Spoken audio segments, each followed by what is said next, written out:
No. That's all free. No, the plaque. Appreciate it. The plaque on the what? The plaque on the chair. It's Uncle Charlie. Oh, okay. Yeah, I thought we were talking about Like your my legs. foot. It's like, well, it isn't. Come with the high heels, please.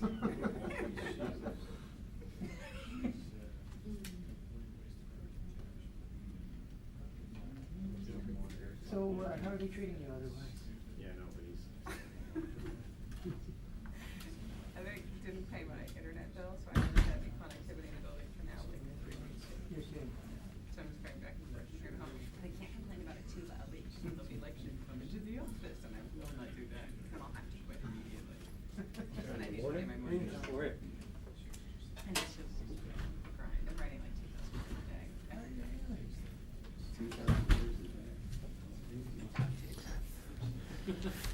Good morning, ladies and gentlemen. I'm Colonel Gary Keck, as you know, Director of the DoD Press Office, and it's my privilege this morning to introduce to you from Iraq, Colonel Robert Scurlock, Commander of the 2nd Brigade Combat Team of the 1st Armored Division. He's commanded the brigade since June of 2005, and they've been deployed for 9 months into the AO. The 2nd Brigade Combat Team includes approximately 3,000 U.S. service members and is participating with the Iraqi Army and police units in efforts in Baghdad, I believe. Colonel Scurlock is speaking to us from Camp Liberty, and I want to remind you that although you can see him, he cannot see you, so when you ask your questions, please identify yourselves so that he knows who he's talking to. Today's briefing is on the record, and with that, Colonel Scurlock, I'll turn it over to you for any opening comments.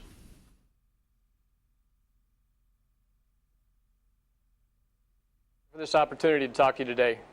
I'm speaking to you from Multinational Division Baghdad Headquarters at Camp Liberty, Iraq. I am Colonel Robert Scurlock, and I command the 2nd Brigade Combat Team, 1st Armored Division. We deployed from Baumholder, Germany in November 2005 to Kuwait and deployed to Baghdad in support of Operation Together Forward in late July, early August. What I'd like to do first this morning is to give you a brief overview of our area of operations and our mission here in Baghdad. The 2nd Brigade Combat Team's area of responsibility is western Baghdad, and it stretches east from the rural Abu Ghraib farmlands to the urbanized areas in Baghdad along the Tigris River. Altogether, with the Iraqi security forces, we operate in an area more than 300 square kilometers, and it is home to nearly 1.3 million Iraqi people. This operation, both Iraqi planned and Iraqi led, is part of a larger effort across Baghdad to significantly reduce the amount of violence that was hindering progress in our area of operations. These particular neighborhoods, or muhallas, were selected by the government of Iraq because of the amount of violence seen in these areas in recent months, and a propensity for continued violence without further action. This operation is based on the strategy of isolate, clear, hold, and build. In this case, once Iraqi security forces and coalition forces have isolated and cleared the area, together we hold the area and protect the people. We are accomplishing this through our increased patrols with Iraqi Army and police forces to provide security in an effort to reestablish the normalcy in Baghdad neighborhoods. Early on the morning of 13 August, soldiers from the 1st Brigade, 6th Iraqi Army Division, along with elements of our Brigade Combat Team, cordoned off the neighborhood of Al-Maria and began clearing every resident and building in an effort to rid the neighborhood of murderers, kidnappers, and terrorists. Simultaneously, additional soldiers of 1st Brigade, 6th Iraqi Army, and the 5th Brigade of the 2nd National Police Division, along with elements of the Alaska-based 172nd Stryker Brigade, began their clearance operations of neighborhoods of Shula, Nur, and Ghazaliya. These operations set the conditions for us to work with the local governments to get the essential services functioning again. We concentrated on trash and debris removal and getting stores and shops open once again. We are now helping the local governments to get these systems in place for the long term so the people of Iraq can have a safe place to raise their children, get back to work, and to get back to a secure, normal life. Since the end of the clearing phase, there have been isolated attacks on civilians, Iraqi security forces, and coalition forces. These attacks are still fewer than the average we've seen in recent weeks. The enemy has realized the progress we're making and is attempting to suppress our efforts. This will not deter us from assisting the Iraqi security forces in providing their citizens a secure environment in which to live. We also continue to conduct intelligence-driven operations to continue to eliminate the terrorists and death squads. We will also continue to work with the neighborhood advisory councils to provide assistance in order to give the Iraqis the essential services they require. Ultimately, the only solution in Iraq is an Iraqi solution. The people of Baghdad will have to come together, reject acts of violence, and support both their government and their security forces. The government of Iraq is committed to the fight against terrorists and is committed to bring a better way of life to all Iraqis. They have shown their commitment by asking coalition forces to assist their Iraqi security forces in securing Baghdad. With that, I'll open it up to questions. Thank you. Lita? Colonel, it's Lolita Baldor with the Associated Press. We've been hearing quite a bit over the last several days, particularly about progress that's being made in Baghdad.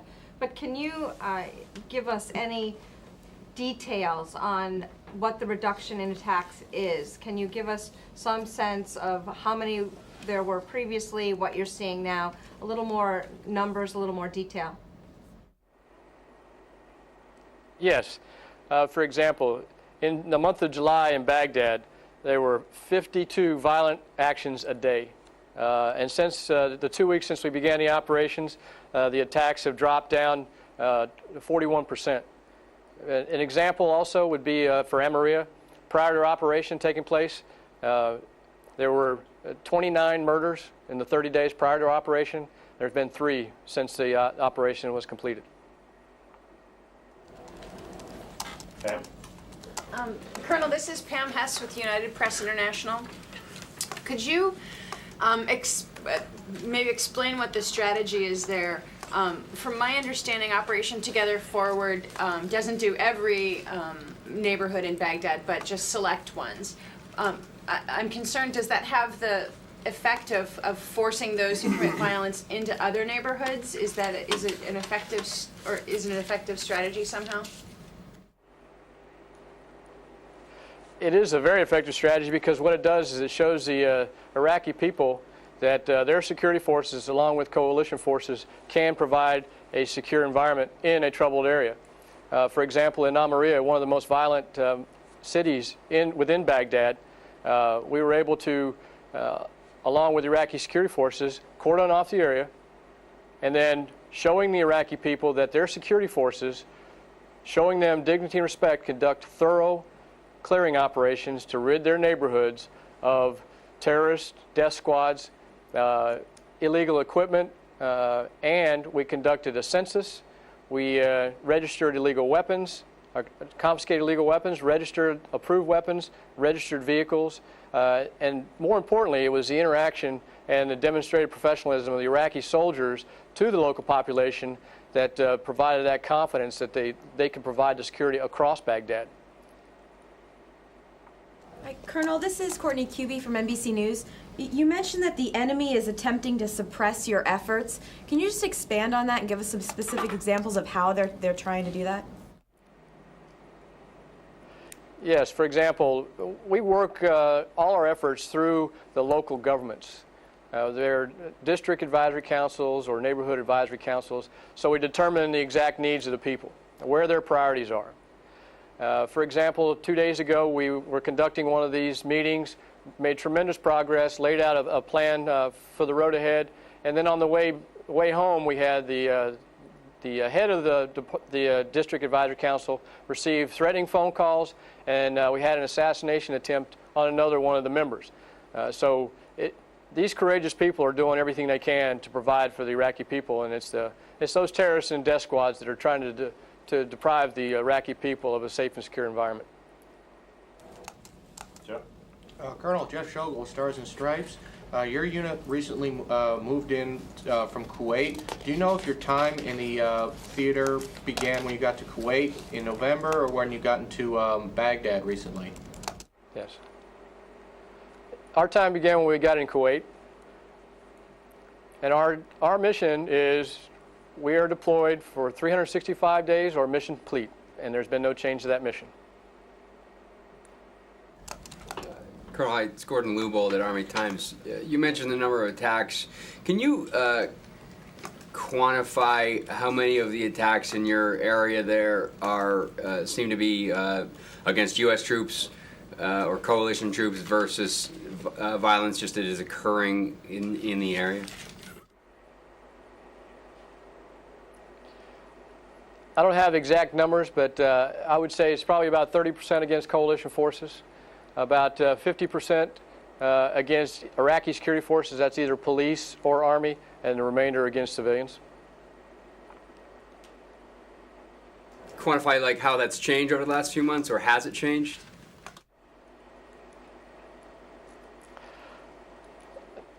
I really don't have a frame of reference on that. I apologize for that. You know, just moving into the area, we began the operation on the 13th. That's my frame of reference. I'd be speculating otherwise. Colonel Tom Bowman with National Public Radio. You keep saying that you're assisting the Iraqi security forces. Wouldn't it be more accurate to say that you're, in essence, in the lead, and that the U.S. military turned over much of Baghdad to the ISF, and quite frankly, you've gone in there to rescue them? What does that say about the competence and ability of the Iraqi security forces?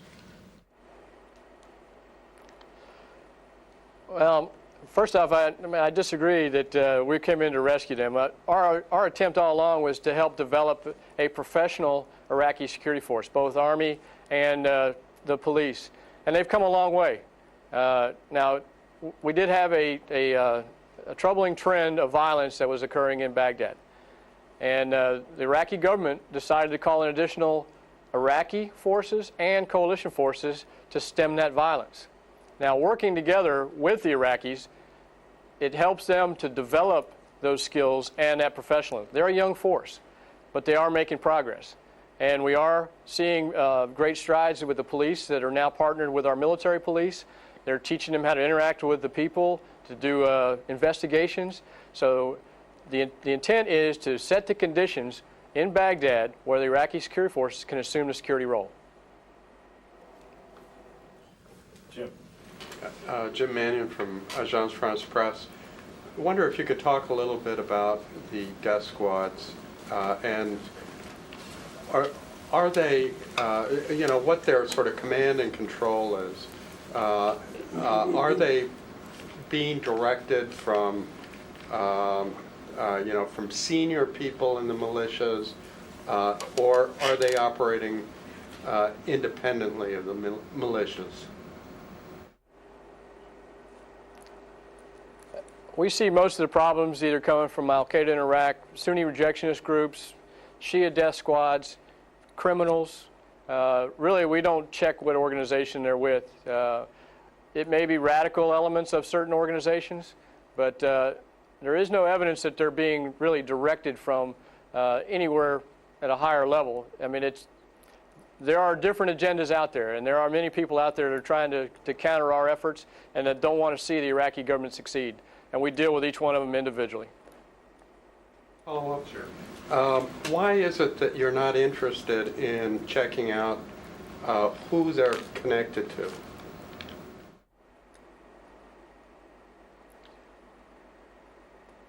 At my level, we're using intelligence-driven operations to eliminate the threat. That is conducted at a higher level than I'm operating in.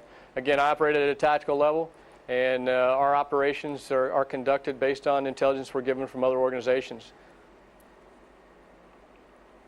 Colonel Jim Wolf, Reuters.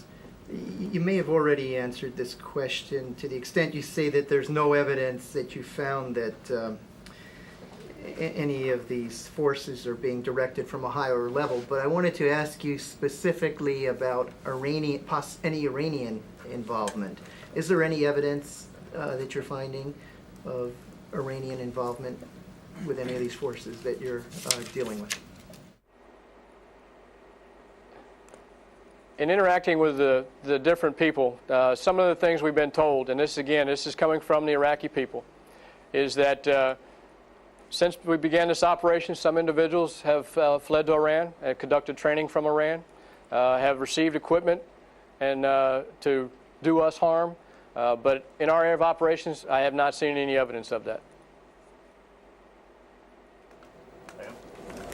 It's Pam Hess again.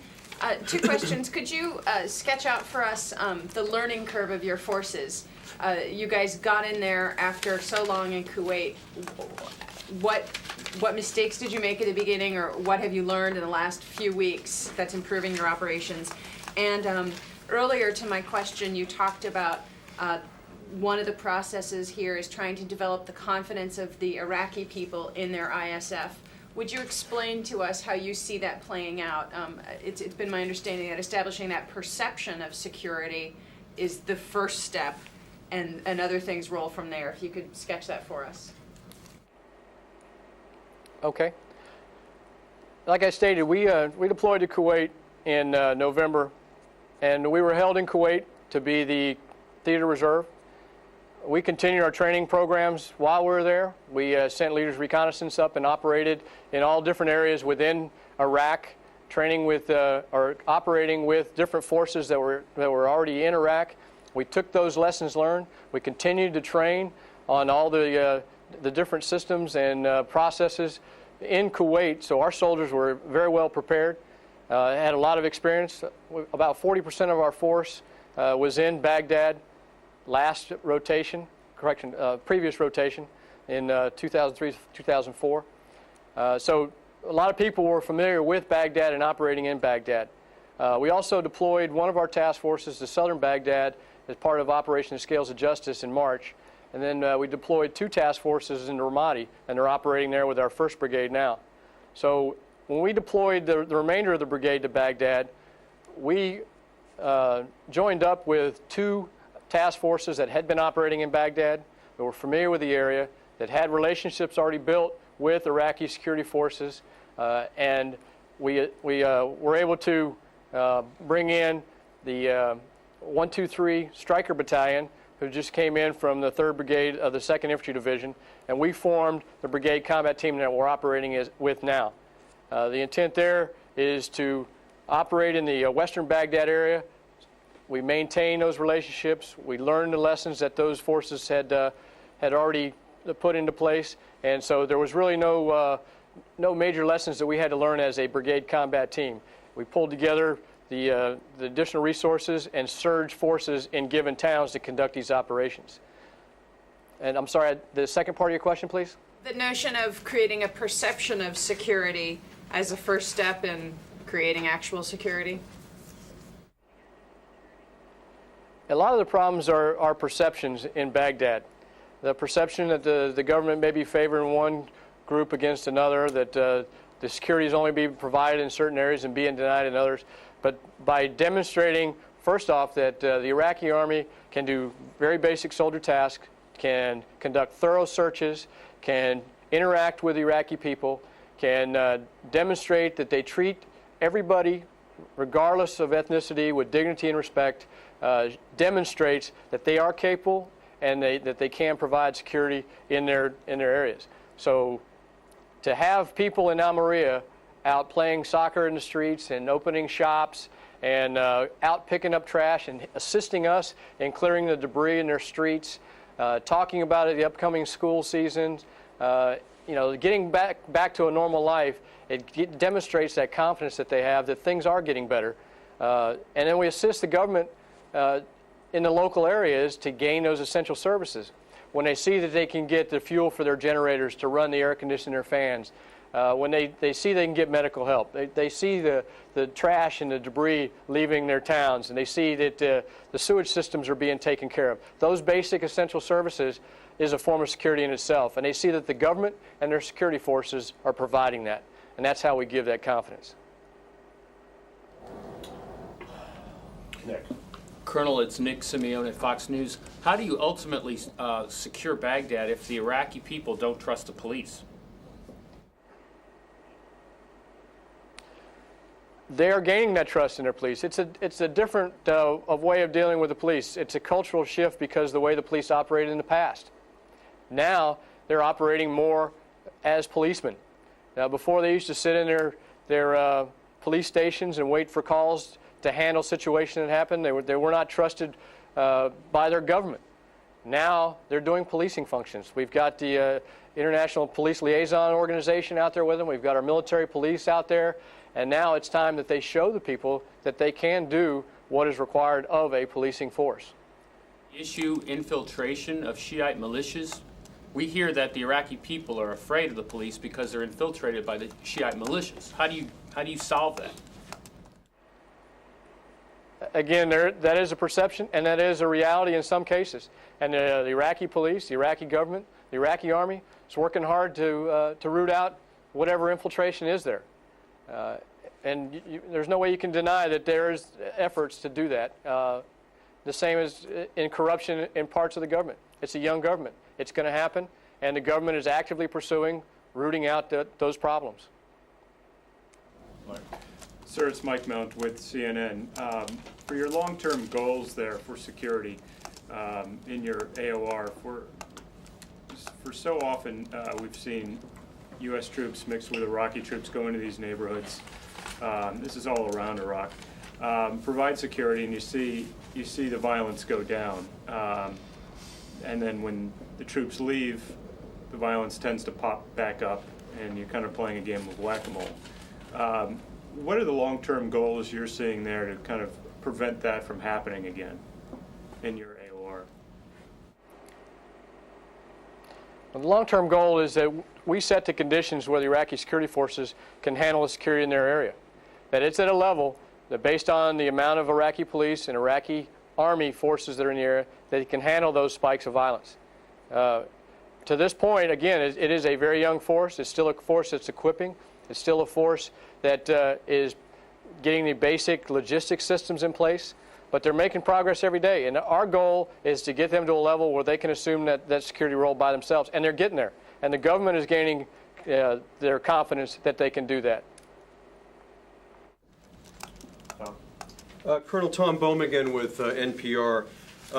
You said your AOR is 300 square kilometers, 1.3 million Iraqis. What's the total force there, Iraqi in coalition, and how has it increased over the past several weeks for this recent violence? We've got about 3,500 coalition forces and about 5,000 Iraqi security forces. That has increased. It's about doubled since we've got up here. And that's had a tremendous impact. We've been able to concentrate forces in given areas to handle the different problem spots. 500, that number is so roughly 4,000 before the surge, correct? Correct. 4,000 troops for 1.3 million Iraqis? Is that sufficient?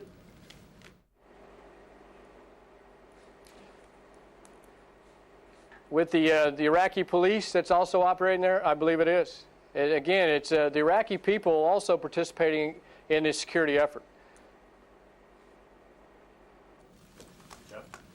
Colonel Jeff with Stars and Stripes again. I just wanted to go over the figures you gave us. You said violent attacks in Baghdad were at 52 in July, and now they've decreased 41%, so that puts it down to, what, 31 a day?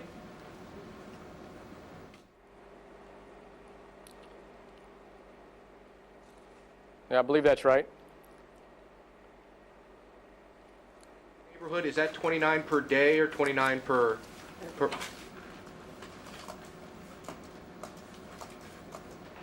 That is violent actions across all of Baghdad. Not my AO. Like I use the example of Amaria. Again, prior to the operation, there were 29 murders. There have been 3 since the operation began on 13 August. murders? Is that per day or is that since when? Since the 13th of August.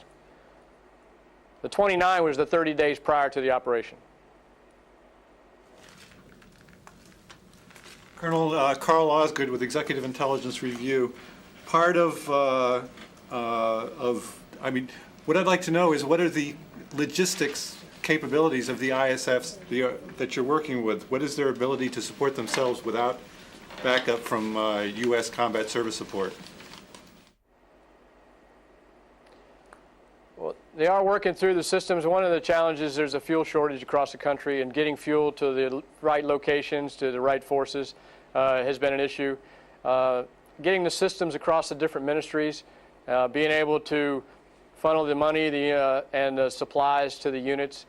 We've been doing very well on getting the appropriate vehicles and equipment to the Iraqis, and then now we are training them in how to maintain that equipment, how to account for it. Property accountability is an important part of being a soldier, and they're actively pursuing that as well. They interact with our soldiers on training on the equipment. So there is a lot of progress, and just the basics of taking care of equipment that our soldiers are demonstrating, and they're picking up as they operate alongside us. Colonel, hi, it's Gordon Lubold at Army Times again. If in fact, the ISF is in the lead in some places, and you're assisting and kind of coming behind, can you just walk us through how you help them, your people help them plan a particular operation? If they make a decision prior to an operation that you think is not a good idea, do you guys say, whoa, bad idea, or do you let them fail or succeed on their own? Just can you walk us through like an example of that? Yes, we work to coach them through to come to the right solution. If they have a lot better understanding of the area, the culture, the people, they can achieve a lot better intelligence by interacting with the people. For example, if we had an IED cell operate on a given route, and they looked at it as they wanted to put checkpoints out around to observe that site. That's a very obvious technique, but it may not allow you to interact with the people there and figure out who the cell is. It may scare the cell away. So we may coach them through the planning process how to defeat that IED cell.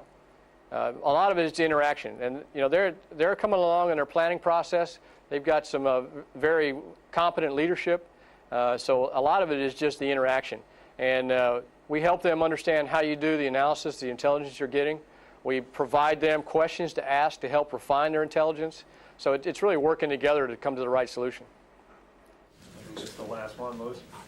Louis Martinez with ABC News, Colonel. Sir, would you characterize this current operation as an active counterinsurgency operation, and how would you distinguish it from your previous operations that took place prior to it taking place?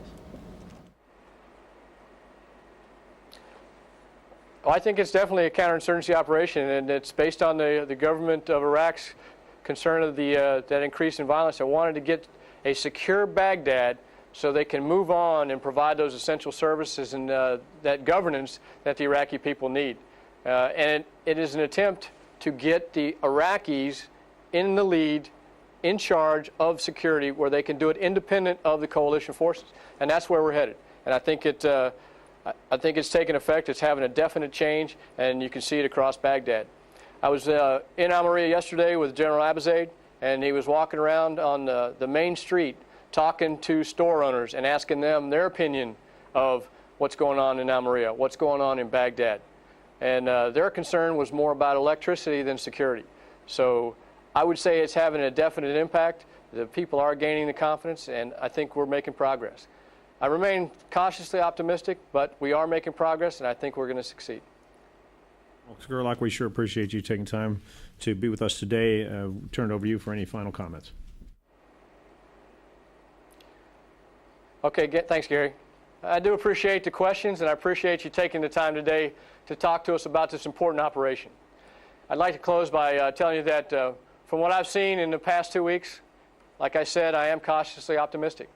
We've seen the security situation in Baghdad improve, but we cannot gauge the change in the 2 weeks that we've seen this operation progress. Success in Baghdad will not happen overnight. Over time, with the Iraqi security forces providing security and the government of Iraq providing leadership and the essential services required, Iraq will be a peaceful and prosperous nation. We must remember to be patient. These things do take time. I'd also like to take this opportunity to thank the soldiers and our families back in Germany, to the American people for their continued support, and to the men and women of the 172nd Brigade Combat Team from Alaska. A year away from home, from your loved ones, is tough, but the professionalism that the soldiers of the 172nd Stryker Brigade have displayed has been tremendous, especially tough after this extension, which serves as a motivator for all of us. Again, thank you for your time and for your questions. We hope to hear from you again. Thank you all.